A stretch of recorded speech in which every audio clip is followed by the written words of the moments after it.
Ladies and gentlemen, Fourth and Trollers, welcome back to Fourth and Troll Fantasy, the most entertaining fantasy football podcast on the planet. My name is Noah Selby.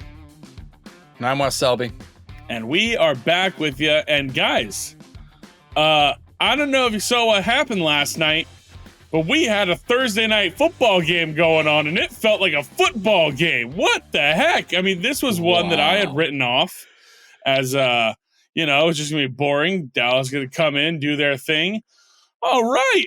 We got ourselves a game, Wes. This was exciting stuff. And let me be the first to say congrats to us for gaining some notable listeners on the podcast. Because apparently Geno Smith and DK Metcalf and Pete Carroll were listening to the last episode where we wrote them off. Okay. What the heck, dude? Yeah. Well, I mean... All right, Seahawks. Wes? What's going on? How's it going? We have some effect. I know that in the broadcasting world, there's the announcer's jinx, which is like, he's never missed a field goal, and then boom, he misses the field goal. Or it's like, he's perfect on third down, and they don't get the third down. We have some effect, apparently, in fantasy football where we say, bench this player, drop this player, and they pop off. Or it's like, you know what? Roll them out, and they're just complete disasters. So, hey, we got a couple. Actually, we didn't get our don't start right. But we got everything else right. So, we'll be able to talk about that and enjoy that. We had. Yeah. I mean, just everyone did well. That was Thursday the great night thing, actually. Best night of the week now, apparently. I mean, I guess that when you're eating good in the neighborhood, best Thursday night of the season. Whose catchphrase is that? That just came to mind really fast. I don't remember. What did you say? Eating good in the neighborhood? Is that Olive Garden? Applebee's. I think it's Applebee's slogan. Applebee's, not a sponsor. I don't think I've ever been to an Applebee's. I've gone. I'm going to be straight up. I don't think I've ever been. I've been once. For they do like Halloween cocktails, like drinks, and they're like $2 or $3, something like that. It's like super, just like cheap drink special or whatever. So I went with my wife. Our and a friend of producer ours. is trolling me right now, saying that my father wouldn't even let me set foot in an Applebee's, and that's probably I true. see that. So there you are, Dad. There you are. Just so you know, unprompted, I still obey you. I'll never set foot in another one because we went and somehow we ended up paying like a $90 tab, and I don't even know what we did or what we got. And it was like, how do we just spend $90 in a freaking Applebee's? Like, I don't even. So ridiculous. Never. Not a sponsor, but if you want, there are issues if that happens.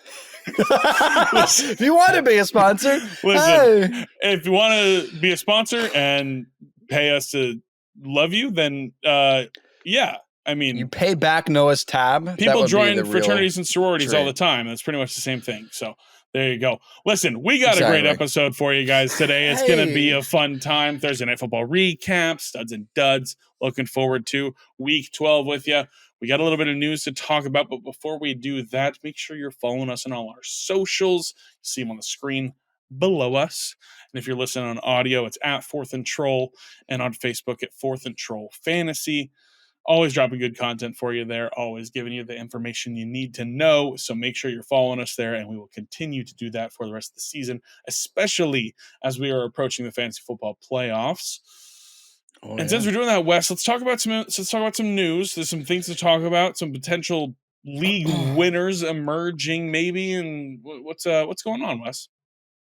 And some league winners that may be out for a couple of weeks, such as Jonathan Taylor, who's been on a roll performing the way that we have wanted him since he's returned, and he apparently suffered some kind of thumb injury last week, and then quickly after they found that out, they decided they're going to need to sit him for 2 to 3 weeks because of a surgery.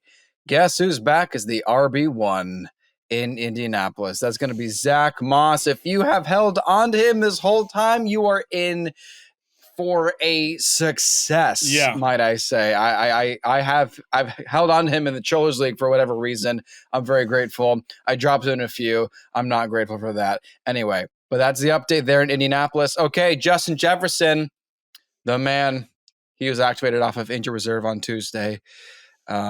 And not Tuesday. What day? I put down a different day. I think Monday. I meant today's Tuesday. I think it was actually a Monday. Yeah. Monday. And he's expected to return after this bye week. Of course, we'll wait to see who the official starter is after the bye week, because we found out real time during the episode that Josh Dobbs may not be the starter, but JJ's going to be back.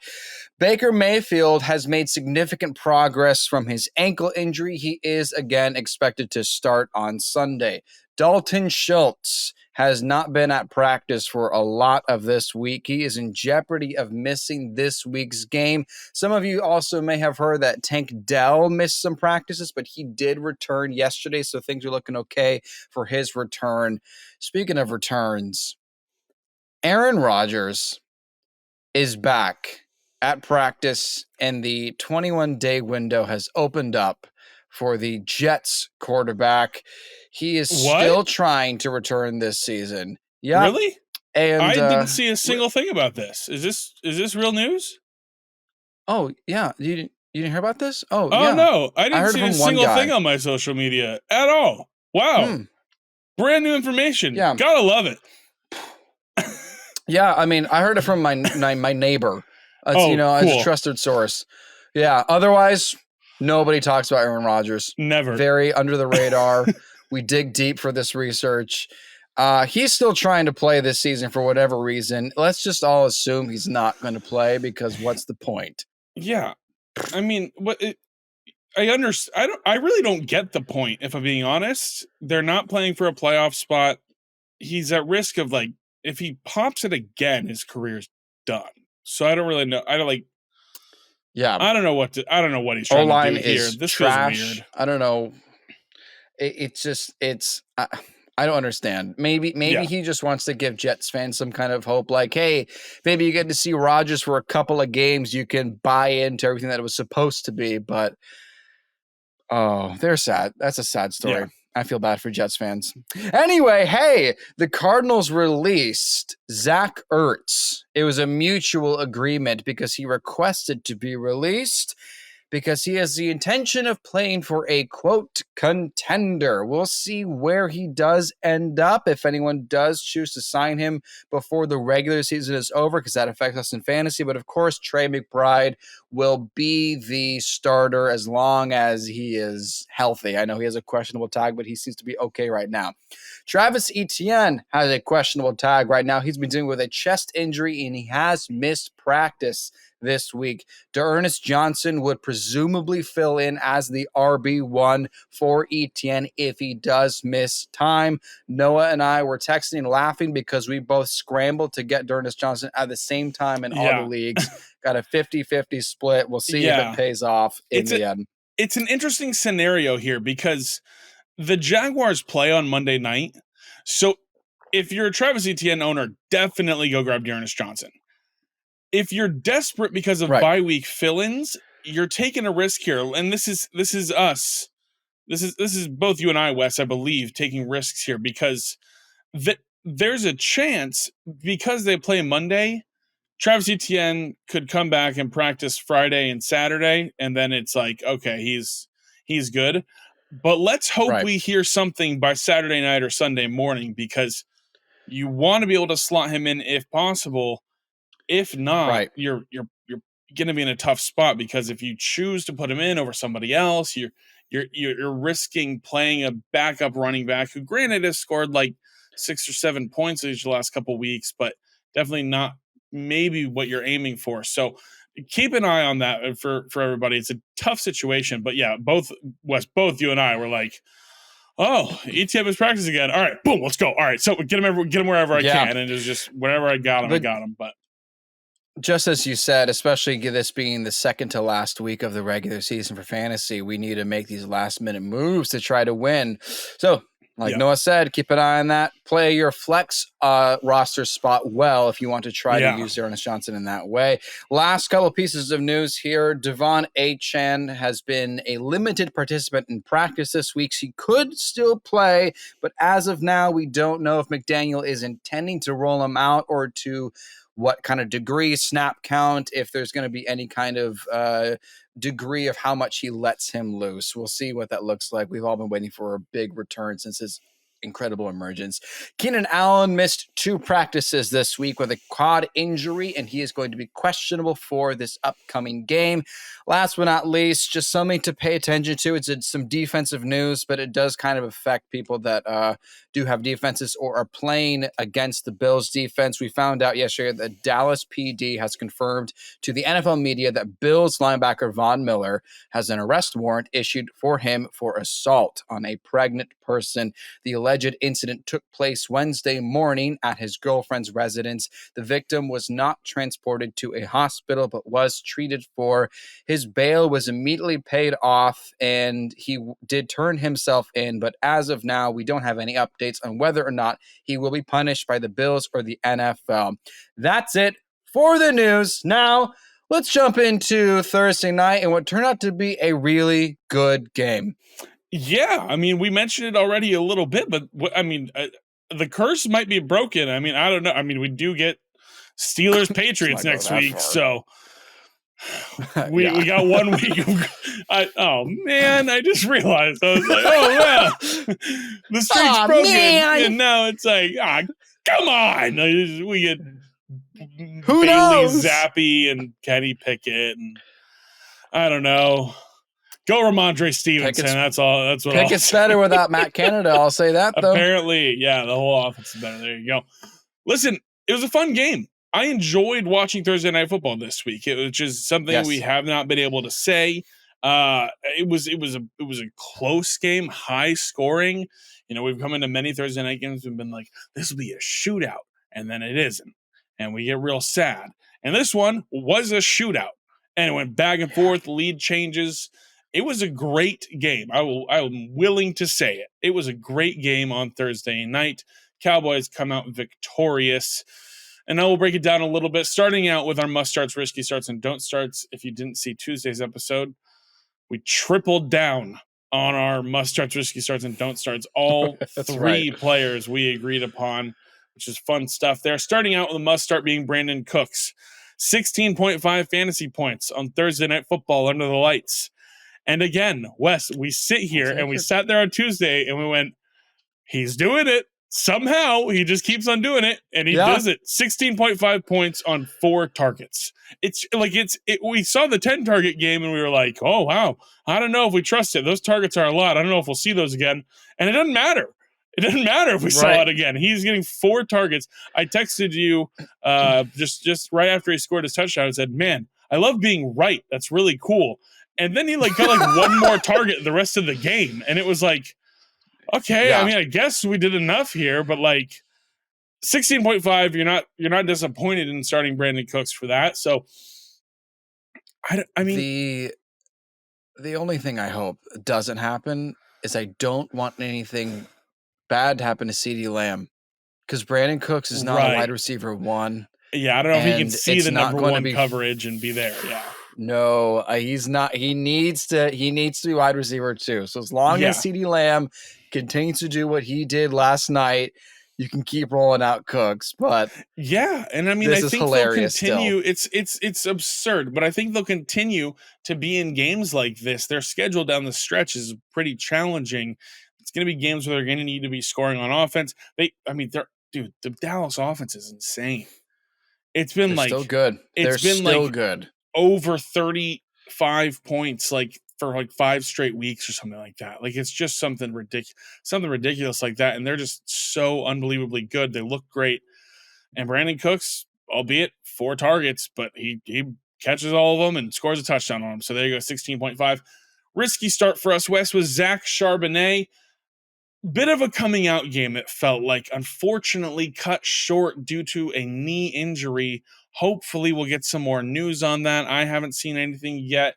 Keep an eye out on social media. Hopefully we'll get some reports from Pete Carroll in the post game maybe, or later this weekend. DJ Dallas may be in line if Kenneth Walker III isn't going to be ready to be back, but I'm hoping after, they call the mini bye, that hopefully Charbonnet and Kenneth Walker will be back. But Zach Charbonnet, 16.9 points. Bit of it comes on a pretty exciting screen pass right before the 2-minute, not 2-minute warning, change of quarter. They went quick to the line dumped it off to him. He took it about 40 yards. So it's about a 5-point play for you in PPR. But he gets in the end zone, not super efficient, but it's the Dallas defense. And this is what we were saying, it's not on the bye week. You can play him and you're probably happy with 16.9. I know I played him in one league. I opted to sit him in another league where I ended up getting Zach Moss off of waivers. But I think this is probably comparable to what Zach Moss would do. Good. So yeah, 16.9. I think it's hard to talk about what the future could be with Zach Charbonnet, West, because we're just uncertain on this injury, and it's disappointing. You and I both love this guy. And that's what I was going to say, is that going into the actual NFL draft, you were the one that really introduced me to Zach Charbonnet. And I knew about him because I knew of the class, but I didn't think he was going to be drafted that high. He was not part of the top prospects, so I wasn't keeping much of a tab on him until you kept begging for our Miami Dolphins to draft him. Instead, we got A-Chain, and when he returns, we'll be very happy to see that. But Zach Charbonnet is really great, and that was our huge rant in the offseason, is when when the Seahawks drafted him. It's like, man, this guy could be a starter on a lot of teams, and instead he's to sit behind Kenneth Walker III. When is he getting an opportunity? It's taken almost the whole season for him to have his fair share and kind of prove that he can be something. KW3 is a bit injury prone. 2 years in a row, he's missed several games. So Charbonnet is someone to keep on rosters, keep in mind, even for next year, just thinking in the future, dynasty options as well. But it's good to see him with 19 carries. That was really satisfying to take away from Thursday night. Definitely. I wish I could be more encouraged by Zach Charbonnet not being injury prone. But this is like the second time this season he's been banged up too. So I'm like, I don't know what it is about the Seahawks in drafting injury prone running backs, but like Chris Carson, Kenneth Walker III, Zach Charbonnet. Like, guys, just I don't know what I don't know if it's a medical staff on the team thing or what, but it's just some tough luck because they've got these really good running backs. Just keep getting banged up. 10 days off. Hopefully they can return back. We'll hopefully get some practice reports next week. We'll keep an eye on that for sure. He is a exciting player to watch. And even when Kenneth Walker was healthy, they were still starting to get a little bit of a split backfield there. So definitely, like you said, Wes, worth keeping on rosters. And now we've come to our don't start. And it feels like it happens every time, Wes. It happened most recently with Trevor Lawrence. I said, I'm dropping Trevor Lawrence. I'm comfortable starting Baker Mayfield over Trevor Lawrence. Trevor Lawrence is coming off his 2 best weeks of the season now. And on Tuesday, I said, Geno Smith, they wrote me off. Well, maybe you should have written back. Well, no, yes, you didn't write back still. Dude, it would be something else if it was like, oh, it was against the Panthers. But 334 yards and 3 touchdowns and a rushing touchdown against the Dallas Cowboys. I mean, what? Like, what is going on here? I mean, I think you probably only started Geno Smith maybe in dynasty leagues, maybe in 2 quarterback leagues, something like that. But if you started him, congratulations, because, man, what a night he had. I mean, from the word go, 3rd play of the game, hits DK Metcalf on a deep slant, and DK goes 73 yards for a touchdown. And it's like, well, okay, I guess DK finally got his big play of the season. And then Geno Smith just kept going to him, dude. Like, it was like, I don't know what, like, Geno Smith with 36 fantasy points, DK Metcalf with 37.4 on 6 catches. Like, what? 6 for 134 and 3 touchdowns, his best week of the season. He scores as many touchdowns on Thursday night as he did all year up to that point. Like, we just talked about him. I just said I had him as a top 10 receiver. And gosh, it's been such a bad season. He was the wide receiver 34 coming into Thursday Night Football. And then he comes out and drops a 40 burger, more or less. Is this offense back? I mean, this is a no-joke defense they're going up against. What do we do with the Seahawks going forward? Because I think some people were in situations where they were not needing to start DK Metcalf. So what do we do here? I don't know how many people were willing to bench DK just because we know he's that potent, but yeah, this is obviously the best performance he'll have of the year, not just because, there's, 3 other games left, or 4 other games, but I, I don't trust this as a playoff push. If I have, it's difficult to contain what this is, because ultimately, if you have DK, it's really hard to say don't start him. Even though he has not been doing well, it just doesn't make sense to me to say, well, just bench him. Sure. Or to even look at this and be like, oh, lock him in forever, because you also know what he's done the entire season. Yeah. And before Thursday night, there were people that were in situations like, I don't know if I should start DK Metcalf. You just have to pray that something else happens. What we can do, though, is look at the rest of the wide receivers for the Seahawks, because Tyler Lockett looked the least like Tyler Lockett I've seen him in years. Bad drops and passes. Thursday. Yeah. Yes. Was not clutch. He is one of the most clutch players in recent Seahawks memory. Yeah. He has been one of the most reliable players. Week 2 is one of the best. Oh, yes, there he is. Week 2, he scores 2 touchdowns and scores the game winner against Detroit, and we're like, he's back. And then he goes into a slump, and then he comes back a little bit, but he did not look great. I mean, I think this, as strange as this sounds, and it wasn't a crazy stat line, I saw more, and it could be primetime. It could be that it was primetime, and it could be that I was watching the game every snap very closely. They're using JSN, dude. They're using JSN. Oh my gosh. He might be I think Jackson Smith and Jigba has overtaken Tyler Lockett. As far as it's hard to, I don't know, as far as role on the team, as far as fantasy relevant wide receiver, maybe there are key third down plays, multiple on Thursday night, where Geno is locked in on JSN, where the offense has schemed up JSN to they've manufactured touches for him to convert these key third down plays. I mean, I remember in the pre-draft process, us going and us talking about him and hearing the report of when Garrett Wilson and Chris Olave and JSN were all at Ohio State together, and they asked each of them who the best wide receiver on the team was. And Olave said, we're all really, really pulling our weight. And JSN said, we're all really, really pulling our weight. And Olave and Garrett Wilson said, oh, it's JSN. Yeah, he's the best one here. I think we're seeing it. He looks great. He had a touchdown called back that was baloney, dude. Should have been. I could not see that ball move. I could not believe that play even happened, just with the pass rush on Geno at the time. That alone was incredible. It looked like a vintage Russell Wilson play on the Seahawks, where he kind of just chucks one up in the air and hopes for maybe a PI call, and they get the PI call down to the 1 yard line still. But no, he should have had a touchdown. This should have been like a 25 plus point night or something like that for him.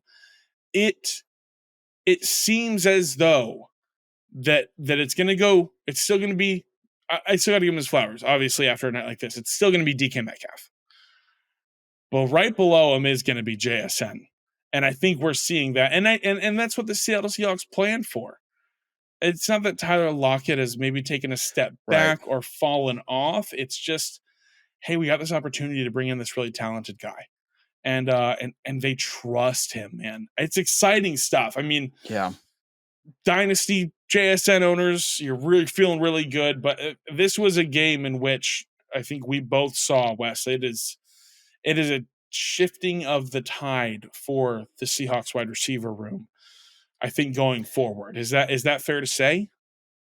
It is completely fair to say, and we saw some glimpses of it during the season, but nothing that was ever completely quantifiable. You could never actually look and be like, "Oh, it's about to happen." Yeah. Until Thursday night. Yeah. And it is about to happen for real.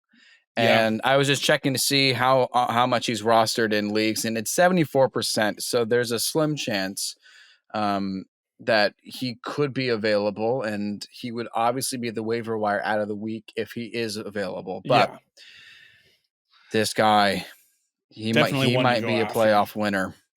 He has the potential. Their playoff schedule for the Seahawks wide receivers is very nice. I actually want to pull that up just to emphasize this here. The Seattle Seahawks wide receivers in the fantasy football playoffs play the Philadelphia Eagles, who you can definitely throw the football against. They play the Tennessee Titans, who you can definitely throw the football against. And they play the Pittsburgh Steelers, who you can definitely throw the football against. So, yeah, it might be worth trying to see if this guy's out there. I know a chance. I know he is in at least one of my leagues, and so I'll be definitely going at him come Tuesday. But exciting stuff here for JSN, setting for the future of him. And again, just got to give props to DK Metcalf. What a monster night. I know the owners have been waiting on that all season. They've been waiting for the potential of this. I mean, I don't know. I haven't looked back at his game logs over the years. I don't know if this is his first 3 touchdown game of his career. I probably isn't, but I can't remember the last one. So big night for DK. I don't think he has. And congrats to the owners there. Flipping over to the Dallas side, Dak Prescott continues to be awesome, man. 34 fantasy points, 299 yards, and 3 touchdowns. Gets a few points there on the ground for you, as well as he's been doing this season. Nearly gets in the end zone on one of them. And a big reason for this is because of CeeDee Lamb. The connection these two guys have is unbelievable. Connecting for nearly 70 fantasy points on Thursday night. If you've got that stack, what a way to start your week. Oh my gosh. There's a girl in my work league who has that stack, and she's on like a 4-game win streak. And Darren Waller's been her starting tight end all season. She still hasn't slotted him out. Every time I'm like, hey, you got to get Waller out of there. And she's like, oh, yeah. And then doesn't do it. And she still just beats us all, dude. She has such a good team. It's crazy. Big thanks to the Dallas Cowboys. I know, isn't that nuts? This is my work league where I was undefeated, and she handed me my first loss of the season with Darren Waller in her starting tight end spot. And this was the thing. What a flex. I hadn't reminded. I wanted to be a fair commissioner, and I hadn't reminded really a lot of people since the bye week started. Like, hey, bye weeks are starting. Make sure you're checking your lineups. And then I hadn't played any favor. I hadn't reminded anybody else. I hadn't reminded anybody. And I'm like, bummer. She's got Darren Waller in there. That stinks. And she had somebody else in her starting flex spot who was also not playing. And she had 2 people not playing and just handed me my first loss of the season. So listen, all that being said, that is how powerful this Dak Prescott CeeDee Lamb stack is. 17 targets, dude. I didn't even realize it was 17 targets. I mean, it just felt like Dak was targeting CeeDee like he does in a football game, and 17 targets. CeeDee did his best Keenan Allen impression on Thursday night, apparently, just getting all the targets, getting a couple carries too. McCarthy has found ways to use his best player, and that's awesome for fantasy football. Something we're all really excited about. Something I'm definitely keeping in mind. One of the things I've written down to remind myself going into the draft season next year is, CeeDee Lamb is him. Got it. Cool. Okay, I was thinking about that because I didn't put him in my top 10 because I was so convinced when McCarthy said they were going to run a lot. I was like, well, I don't know if he's going to get the targets, if he's going to be worth drafting, no doubt, but I don't know if he's top 10 for sure. Surely they're not going to force feed him, right? And then I saw a clip this past week of when they were playing in whatever his third game of 10 for 150 was. And Dak was like, I'm not going back in. We're up so much. And CD was like, I'm going back in. I want the record. And it was like, oh, well, Cooper Rush is going to get you that record-breaking catch. So, I mean, yeah, they've got a star, a bona fide star at wide receiver. Yeah. He's a probably a top 5, top 6 fantasy wide receiver going into next year, if I had to guess. I thought you were going to say wide receiver in the NFL. No. I mean, I think he's probably in the top 10 conversation as far as like skill level and usage and production. But at least for fantasy football, he's flirting with a top 5 conversation in fantasy as a wide receiver going into next season, as we probably see some older players maybe age out of that top 5 spot. Will not surprise me at all if CeeDee Lamb is a first round pick in fantasy next year. That won't surprise me at all. Probably back into the first. Either. Just trying to figure out if he's actually where I would rank CeeDee Lamb as like actual top 10 wide receivers in there. In the NFL. Yeah, I mean, I think you still have to have the players like Tyreek. You still have to have Jefferson. You still have to have Chase. You still have to have Adams. You probably still have to have AJ Brown. You definitely still have to have AJ Brown. You probably still have to have Adams there. You probably still have to have Hopkins in that conversation as far as best receivers. You probably still have to have Diggs in there. I'm probably forgetting somebody. Chase? Yeah, I already said Chase. I'm probably forgetting somebody, and I'm probably going to get flamed for it. But top 10. He's probably a Adam top 10 Thielen, receiver in the NFL. Nico Collins. Tank Dell. Treylon Burks. Braxton Berrios. Real hoss, honestly. CeeDee Lamb's great. That's what we're saying here. CeeDee Lamb's awesome. Jake Ferguson had a great night. Came back after a couple down weeks. I don't know if he'll be listening. I hope he still will be listening. I had a guy in my work league say, "Hey, what do you think, Ferguson or Freiermuth this week?" And I went, "Man, I think you got to go Freiermuth. I think you got to go Freiermuth against Arizona. Tyler Higbee got 2 touchdowns last week, and he has been nothing this whole season. Freiermuth in this new offense looks good, man. I think he's going to get some good targets there. And Ferguson's had some down weeks, so feel good. Probably going Freiermuth there. And then after he scored the touchdown, I was just like, man, Aaron, I'm sorry, dude. I hate to have led you that way, but Ferguson, Freiermuth will still get 16 points. Yeah, Freiermuth will still be comparable to this, and so this will be hopefully what we're looking at there. But Jake Ferguson had an awesome night. Returned to fantasy relevance after some owners were worried after a couple down games. 8 targets, you love to see it. He was playing chippy, dude. His play where he like caught it over the middle and was like dragging some guys for the first down, and then like that Seahawks safety, not Jamal Adams, I think it was number 6. I think it's Quandre Diggs, like flew in there helmet to helmet, hit him as he was going down, and it didn't get called. Yeah. But Ferguson like got back up and like shrugged him off and like just started like walking like in front, like Darth Vader, just like walking through number 6 and like did the first down and all that stuff, and then 6 gets all pissed off, and then Jamal Adams gets in Ferguson's face, and it's Ferguson's just doing his pointing to his first down marker and just I got you. And then he blankets him for the touchdown. Yeah, Ferguson hurdled someone, and then Ferguson scores his touchdown on Jamal Adams, and it was just like, oh man, Adams. It looked like he intercepted it. The way he like jumped his own route was very impressive. Good stuff from Ferguson as well. And then Tony Pollard. This is another guy that we said it's time to bench him. And now it's been 3 straight weeks of fantasy relevance. And so 17.3 points, 20 carries. Awesome to see. Not super efficient, 68 yards, but he gets a touchdown, involved in the PPR game with 3 catches. Great stuff from Tony Pollard there. And just, just another example of these players watching 4th and Troll and coming with a vengeance to prove us wrong. It's kind of annoying. It's kind of really annoying, dude. It's like, man, I don't know. I mean, here's the thing. It makes you feel good to know that it's not just us. Like around the time we were saying, Tony Pollard's a liability, I was hearing, the big names in the fantasy community. I was hearing the godfather of fantasy football, Matthew Berry, being like, Pollard's a little, I don't know, you might need to bench Pollard. I'm not sure. Like, this might not be all that.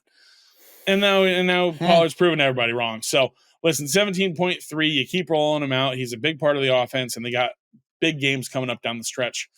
Last one here, and we don't usually talk about defenses, but Wes, you and I in some of our leagues have eliminated defenses from our lineups. We just think they're too very fun, too up and down, too volatile. We've added a flex spot, we've added a third wide receiver spot. We don't have kickers or defenses anymore. In my work league, I do have defenses, and I do have the Dallas Cowboys defense, and I am a firm believer in you play when it's the defenses that you have like this, like the Dallas defense, like the 49ers defense. Matchups may be tough, but you don't doubt the skill level of the players of the on the defense here. Yeah. Negative points. -1 point on Thursday night, allowed 35 points, just 1 sack, 1 interception, didn't do any, 2 turnovers, didn't do any, or 1 turnover, didn't even do anything. -1 point. Started out a great week for me. There you go. My opponent had Brandon Aubrey, who scored 40 points or something like that. Yeah. All in all, let us rejoice. We had a great Thursday night football game. Yay. Hold on to it. Remember the feeling, because we're going to be cursing Bill Belichick's name. Come next Friday. It's going to be so infuriating just watching Bailey Zappi throw it into the dirt 8 times. Anyways, listen, let's do a week 13 preview before we close up the episode here. Jumping into our studs and duds. As you know, or you may not know if you're a new listener, welcome. Studs and duds means studs. Hi. Somebody that we think that's Wes. Somebody that we think is going to exceed expectations and their projection. Duds, somebody that we think is going to be a letdown this week. So we want to just preface that with this, give you some insight, set some expectations, and hopefully you will take them to heart. Maybe you'll slot them out. We'll see what happens. Wes, let's go with you first, hitting us with your week 13 stud. Got a lot of bye weeks this week. Got some good quarterbacks on a bye week. I think it is worth starting Russell Wilson because they're on a 5-game winning streak. Yeah, and here's the thing. You take a look at his recent fantasy stats, and they're not impressive. They don't seem like you're going to win with them. But if you need to start someone from a bye week, this is my condition here. Obviously, I'm not saying Russell Wilson is the QB1 of the week, but if you've got Lamar Jackson or Josh Allen, you've been rolling with Josh Dobbs for a while in a bye week as well. Russell Wilson is playing better than we all are giving him credit for. We were having a conversation in our personal group chat about, is he a comeback player of the year candidate, the way he's been playing, the way they're taking down some good opponents. Most importantly, the Broncos are playing the Houston Texans, and they allow the 7th most points to quarterbacks. Really, my biggest reason as to why I think Russell Wilson can be in your starting lineups is how well Courtland Sutton has been playing. I think he has been phenomenal. He has been on a roll. He has been frustrating to a lot of people playing against him because there's no reason to fear Courtland Sutton. And yet again, he's got a touchdown in the back of the end zone with just his 2 pinky toes. And that's it, week after week after week.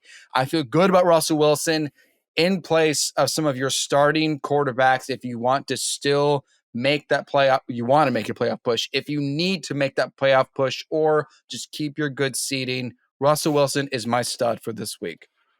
Yeah, I love it. And as you mentioned, we were talking about it. We were talking about it in our personal fantasy group chat on Thursday. He's cooking.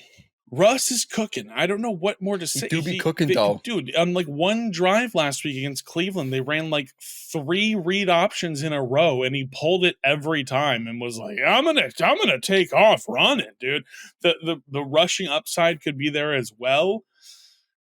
5 wins in a row over teams like the Chiefs, like the Bills, like the Vikings. I believe the Vikings was one of them, correct? I don't care to look it up, so you're right. I'm pretty sure. But teams that have very good offenses and very good defenses, and they're coming out and doing well. I want to give them a little credit because sometimes when you're looking maybe at Sleeper or maybe you're playing on ESPN, I don't know if Yahoo does this, you'll see kind of the rankings will be a little color coded when you have a player playing in a matchup that's favorable. It'll be like a dark green. A bad matchup will be a red. Obviously, you know how this works. You drive. Anyways. So you'll see maybe you'll see Devin Singletary this week. And he's got that deep green matchup indicator there against Denver. Yeah, it's because the Dolphins ran for 350 yards on them in one game. I got to give credit to Denver. It sucks that game happened to them because it taints their rankings on the season so much. They've been playing very, very good football for the last month and a half. Even before they went on this 5-game win streak, they went toe-to-toe with Kansas City in their first matchup of the season and gave them a lot of trouble. This Denver defense is no joke. The offense looks really good. Russell Wilson is the king of throwing toe-tap touchdowns. I don't know what's going on. He didn't want to Adam call it tiptoe knee touchdown. I don't know what to call it. Poetry in motion. You're seeing just absolutely in front of your eyes nailed right it. Yeah, knocked it out of the freaking park, dude. Top touchdown. He has knees. Adam Troutman catches one like inches away on the sideline right there on his knees, and it's Russell Wilson's. And some of these passes don't even look like they're like it's like aimless. He's just throwing it, and he just finds them. They make the play, whatever it is. Yeah, Denver looks good, and I'll be honest, their running game does not look as good as of late. So Russ is going to need to continue, doing things for this offense in the passing game and using his own legs. So should be a fun game. I think they come out this weekend. I think they beat Houston. And then their schedule for the rest of the year, they play the Chargers twice, they play the Patriots, they play the Raiders, and then they play Detroit somewhere in there.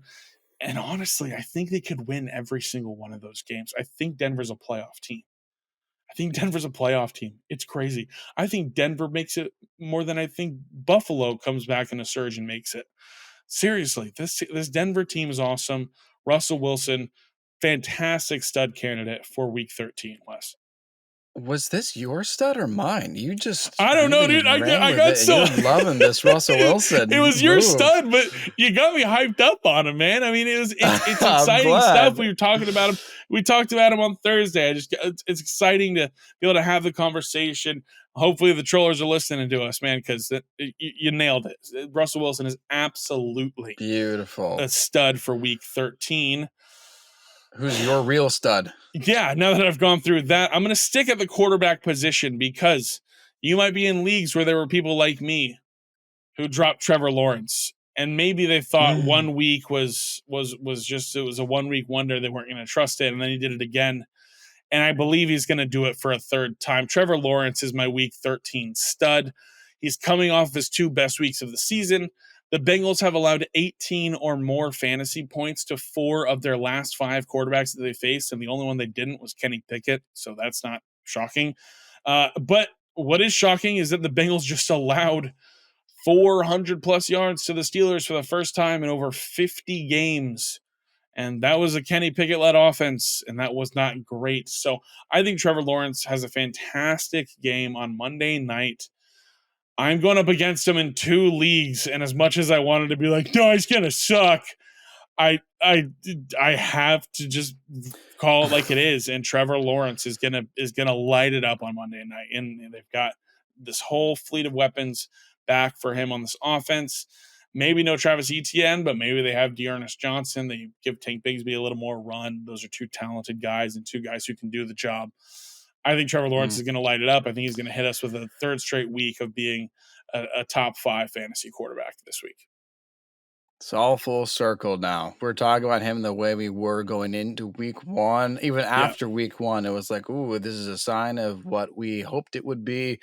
It is strange to see just how, there are some quarterbacks that are up and down, but he's only been down, and now he's kind of ascending into what should be a consistently good schedule. Here's the other thing. You said they're playing the Bengals. Is that right?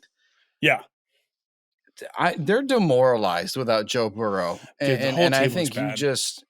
yeah, I mean, it makes sense when your starting quarterback goes down. I mean, it's actually ironic because Kirk Cousins in the Netflix documentary said, "When your quarterback is done for the season, so is your season," or something like that, Yeah. and then he goes down for the season. But I mean, it's interesting how the quarterback being done for the season affects just how poorly defense does, except for the Jets. I don't understand how the Jets defense is still playing this much passion and heart, but Yeah. that's aside from the point. Trevor Lawrence is playing the way that he is supposed to be playing. Calvin Ridley, I think, can probably be dependable now. There was a point he was a liability. A lot of you agreed with that. It was one of our most viewed videos at that time, and doesn't seem to be the case anymore. So it's so funny because I was helping my girlfriend because she's got a rough bye week right now, and she's just trying to stay in the playoffs. And I thought to myself, Russ Wilson's probably a really good option for her because she has Lamar Jackson and Josh Dobbs. So it's like, okay, she's got to get somebody. And you were the one that dropped Trevor Lawrence in that league, so she picked up Trevor Lawrence. Yeah, and I'm playing her she's this going to be week. just fine. Yeah, and we're playing each other Yeah. this week, and Trevor Lawrence is going to drop 40 on me. I'm thrilled. I can't wait. It's beautiful. You are it's a gonna good be man. fantastic because if it comes down to Monday night, she's going to have Trevor Lawrence. I have Evan Ingram. So if it's a close race, and it's going to just come down to like, all right, we'll see what happens. I don't know what's about to happen here, but it's going to be a fun one. Yeah, I'm fully expecting Trevor Lawrence to do me in this week, so it'll be a fun time. Wes, who is your dud for week 13 before we close it out? I've seen a number of people slot in this running back, and I've seen people that have been picking him up because he had a successful and surprisingly good week last week. And given the current state of their organization, you might think, oh, fresh new start. Let me go ahead and start Panthers running back Chuba Hubbard. I say don't. I don't think you should try to finish and close out the last 2 weeks of the regular season by rolling out, rather gambling on a Carolina Panthers offensive player whose first name is not Adam. I don't think that is a good idea. We talked in our previous episode that we still think Adam Thielen will be fine, even though he only saw 3 targets and had 1 catch. But that is not a shift. That is not, their interim coach, Chris Tabor, is not going to be like, hey, let's go see what happens with Chuba Hubbard. Some of you may have really good memory and you're thinking, well, I don't know, when they fired Matt Rule and then their interim head coach came in, freaking Donta Foreman and Chuba Hubbard were both startable running backs, and it felt like everybody was doing great, and DJ Moore was having success. This is just not the right time in week 13 to gamble on the worst team in the NFL for fantasy. So you might be in a bit of a pickle with your running back situation. You might be looking, it's like, gosh, I need some help I need to find somebody that can maybe get in the end zone and fall in. Chuba Hubbard is not that guy. He is my dud for week 13. Yeah, and you nailed it on the head. It's not the time leading into the fantasy playoffs to go and, pick up this guy and put your faith in him after a 20-point week, his first week of this season, over 16 fantasy points. It's not the time to trust Chuba Hubbard, especially going up against the Tampa Bay Buccaneers and then the New Orleans Saints and then the Atlanta Falcons. 3 straight division games, 3 straight very good run defenses. I don't think you're ready for starting him and hoping you'll get to week 16 versus a favorable matchup against the Packers run defense. And then maybe you'll be excited about that. So I fully agree. I think that he is somebody that is not worth starting. Don't chase the points. Don't chase the touchdown. He was pretty decently involved in the PPR game, had a handful of catches. One of them was a big one. I wouldn't chase it. I agree with you, Wes. I think Chuba Hubbard is definitely a dud. Definitely should not be started this week.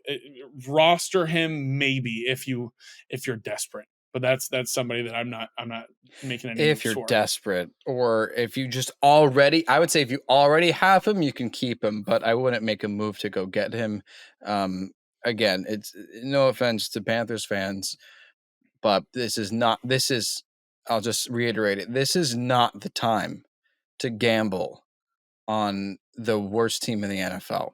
Yeah. You gamble on the best teams at this point. You gamble on the teams that are fighting for playoffs. My favorite players to play in fantasy at this time are on the teams that desperately need to win, and they're doing it. So the Bills are in a good spot. The Steelers are in a good spot. The Texans are in a good spot. The 49ers and the Seahawks, they're going to be good teams to keep having. Obviously, everyone has 49ers players, but you get the idea. So that's my dud. Close out the show. Who's your dud for the week? Yeah, my dud sadly this week, and it is sadly, is Puka Nacua. It's not been great. We talked about the Rams wide receivers on Tuesday. I said I'm trusting the targets with Puka, but I just need to set some expectations. Did you sink in your chair? No, I'm sad. Oh, okay. You look so defeated, and I guess it makes sense because Puka Nacua is. Yeah, dude, that's how I feel. That's how I feel with Puka Nacua right now. Listen, so here's the thing with Puka. We all know the name. LA loves him. Wes, you sent a photo in our fantasy group chat of the promotion for the Rams that you saw like on the streets of LA. It was like Stafford and Puka on these posters, and it was like, yeah, we all saw that one coming, right? 5th round rookie wide receiver out of BYU. Yeah, okay, cool. Yeah, he's played in 11 games, albeit Stafford has not played in 1.5 of those. But in 6 of those 11 games this season, he's been a top 12 wide receiver. In the other 5, he's been outside of the top 35 wide receivers on the week. He is this season's and potentially for the future the new Tyler Lockett, maybe. Who knows? But this week he goes up against Cleveland, who gives up the fewest fantasy points to wide receivers, and I get it. It's Puka Nacua. You probably don't have a choice. I know I don't. I have him in multiple leagues. I know I don't really have a choice with bye weeks right now. I have to roll him out. You probably have to roll him out too. But I'm very nervous to roll him out this week against Cleveland, and I'm just hoping maybe he finds the end zone. Four catches for 40 and a touchdown would be fantastic if you're hoping and starting Puka this week. Temper your expectations. I don't feel great. I will say I believe Puka plays in the later window on Sunday. Personally, I have him in my flex spot, and I'm hoping we hear news about Travis Etienne by that point. If we hear that Dearness Johnson is going to be the top running back for the Jaguars on Monday night by Sunday, I will be thinking very long and hard on if I should take out Puka and put in Dearness Johnson. And it's probably something I'd be willing to do. I'm in a situation where it's win now, and I've got to win. So just temper expectations on Puka this week. He goes up against a great defense, and he's been very hot and cold. Hopefully, maybe we see a bounce back because that Cleveland run defense is no joke. Maybe Stafford has to keep throwing it. We'll see what happens, but it's scary. It's scary hours right now. It's spooky hours for Puka Nacua owners, and it's a big bummer. It's a big bummer, big time bum rush. Mark my words. Puka Nacua scoring 23 points next week. Huh? Wait, this week or next week? This week. The week that you say is a dud. All right. Well, I'm keeping him in then. There we go. He's staying. Just because that's how that works. He's staying in the lineup. This is the thing, and I marked my words, so we'll actually see what happens. Because this is the thing, and just as we talked about earlier about Tony Pollard and everyone, it gets to a point where you are at that question, and you have to consider this guy was really good, but here we are now, and he is not good, or good enough, rather. But like you said, we may not have a choice. And if you don't have a better choice, that's fine. But this is the now or never of whether or not you're going to play him in the playoffs, or if you're going to use him to win the final regular season week. So this is my way to know, is Puka Nacua going to get me in the playoffs next week if I'm in a win and in, or if I'm in a win and two other teams lose, whatever the situation is, or in the playoffs? If he doesn't do well this week, then I'm willing to say you don't need to start Puka Nacua. Yeah, that's probably where we're at. And it could be 24 points. Do it, Puka. It could be. Do it, Puka. Do it. Come on, Puka. It's gone this way so many times. I say players going to be bad and they're great. Here's to hoping my stud and dud is completely backwards this week. And just come on. We Trevor got Lawrence, this. Besides for the sake of your lovely girlfriend, Wes, I hope she does. Trevor Lawrence is still a good start. But I still hope I win. So that's kind of how fantasy football goes. You try and win. But let's hope. Trevor Lawrence, dud. Puka Nacua, stud. Maybe I just jinxed it backwards. Who knows?